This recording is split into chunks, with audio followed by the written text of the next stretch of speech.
Day 10. Liar Paradox. Chris' brother Matthew was back from university. He was studying maths and physics, and Tina thought it would be a great idea to interview him regarding the existence of Santa.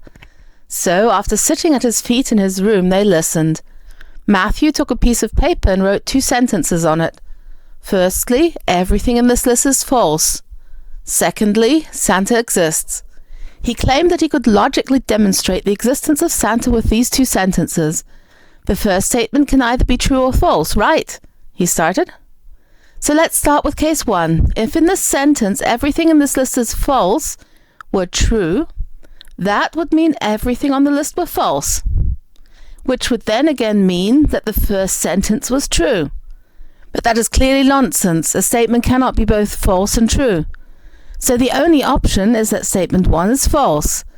But if statement 1 is false, that means at least one thing in the list is true. The only remaining option in this list is statement 2 to be true. So that means Santa exists. QED. Tina and Chris were left staring at the paper in astonishment for several minutes until Matthew grinned and asked, "Anything else?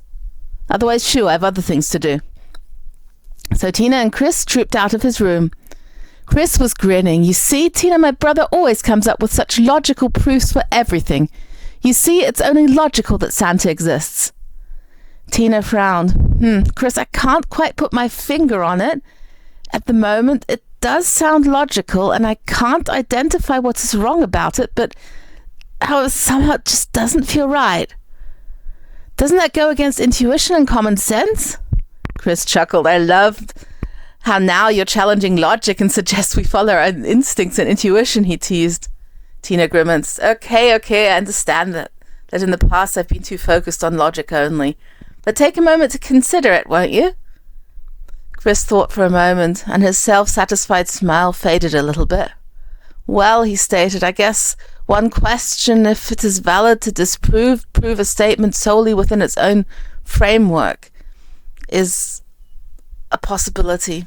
Also, who says that paradoxes don't exist? So if one thing is true, does it really mean the other cannot be true?" "What I was thinking," Tina said, "was that the 2 statements are completely unrelated. So just because the first statement causes a paradox, why should that make a statement that is completely independent of it and unrelated true?" "Yeah," Chris agreed. "If that were the case, then one could prove every single statement as true by placing it in a list with 2 items, with the first entry on the list being everything in this list is false. That would be like a magic trick with words." Tina and Chris felt pleased with themselves, and Tina was particularly impressed by the realization that not all questions can be answered with logic alone. One can even be misled by seemingly logical proofs if not careful. "This quest for truth is really hard," she said.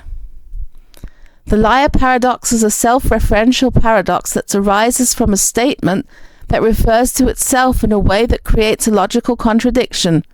The classic example of the liar paradox is the statement, "This statement is false."